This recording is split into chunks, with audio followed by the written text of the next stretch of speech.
simple ways to activating the supernatural power of God within you. My name is Deji Davis, and today I want to talk to you about 3 simple yet powerful ways that you can implement in your life to accessing and activating the power of God within you. Now, I said activating, I said accessing. That does not mean God is yet to give you that power. That does not mean God is yet to give you that authority. You have that authority yourself right now. But there are certain things that you must implement, certain things that you must put in place to give you access so that that power that is resident in your life spiritually can become your reality in the physical realm. So let's get right into it. Number 1 is to walk in holiness. Live a life of holiness. We have to get back to this holiness topic. We cannot access anything that comes from God without holiness. That right there is witchcraft. The desire to access the supernatural power of God outside of the standard of God is witchcraft. Holiness is not perfection. Holiness is understanding the standard of God and doing everything to walk in that standard. Doing everything by the grace of God to continue in that standard. 1 Peter chapter 1 verse 15 says this, "But now you must be holy in everything you do, just as God who chose you is holy." I think that is very key. Just as God who chose you is holy. If He has chosen you and has given you that power, then what you have to do to access that power, the number 1 thing is live a life of holiness. And the previous verse said this, so you must live as God's obedient children. Don't slip back into your old ways of living to satisfy your own desires. You didn't know any better then. In other words, the moment we start living unholy, the moment we start falling away from that standard and walking in that path of holiness, we're living as though we were never saved in the first place. So, holiness is the first thing that you have to start practicing. You have to start living holy. And when I say practice, I'm not talking about walking in the flesh. I'm not talking about this flesh thing where you try to do it. I'm talking about embracing the grace of God and living that life, that standard, in order to please your Father who is in heaven. Now, the number 2 key is to have a rich and a robust prayer life. This is just as important as every other thing that you may be thinking about. Talk about fasting and getting into the Word. Those things are important, but you see, a robust and a rich prayer life is just as important, even if not more important, because you need to have a scheduled time with God. When you pick your scriptures, when you pick the Bible and you start to study, that is you giving God some time. But how many times do you say, God, this is just you and I, no interruption, just talking to you. I'm not reading. I'm just going to sit here in the silence and just hear your voice. It is very, very important that we carve out time for God. Spontaneous prayer is okay.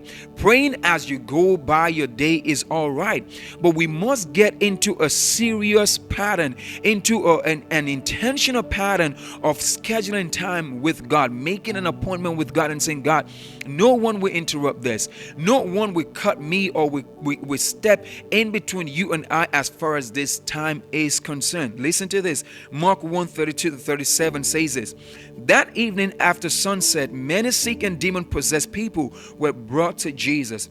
The whole town gathered at the door to watch. So Jesus healed many people who were sick with various diseases, and He cast out many demons. But because the demons knew who He was, He did not allow them to speak.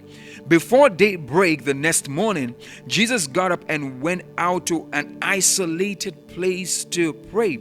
Later, Simon and others went out to find Him, and when they found Him, they said, "Everyone is looking for you."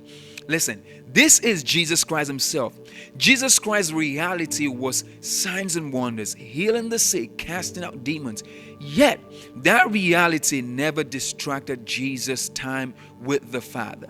That reality never interrupted the time of the Son with His Father, and that is exactly what we must do.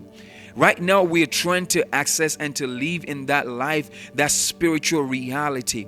We're trying to walk in that power, and we have to incorporate prayer, a robust prayer life in our lifestyle as we go. My mentor, David Diga Hernandez, puts it this way: if you're too busy to pray, you're just too busy. If you're too busy to get in your word, you're just too busy. And that have to be our reality, that we try to get into our prayer closet as often as possible every day, and we get into our word every day.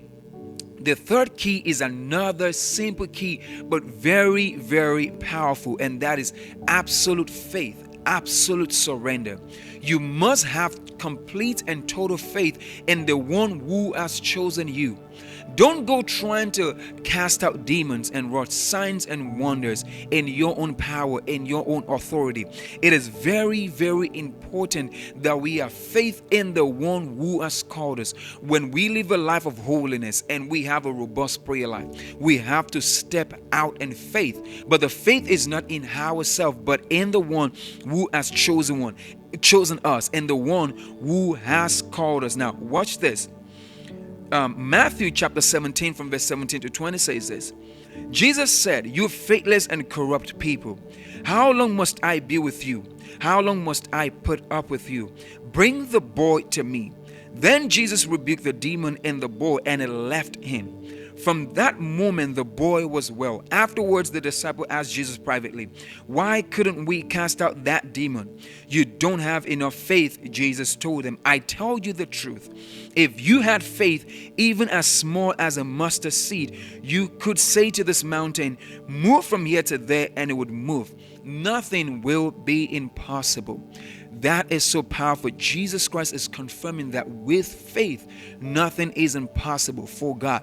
Faith in who? Faith in God. Nothing is impossible for God to do when we have faith in Him.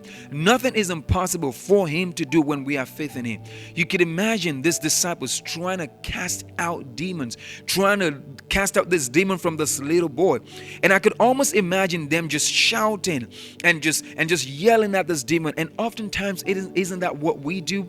We go to demons, and we go to people that are sick, and we go to people that are possessed, and we just start yelling because we think it is in the yelling, we think it is in the shouting, we think it is in the great words, but that is not what it is. It is in our faith solidified, buried in Jesus Christ. Solidifying our faith in the one who has called us, who has chosen us, who has commissioned us is the third simple key that you need to accessing and activating the power of God in your life. Now, let's do a quick recap.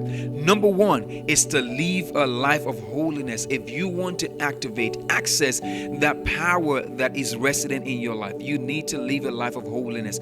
Holiness is that standard of God that we try to live in by the grace of God that was given unto us through Jesus Christ. Number two is to have a robust prayer life.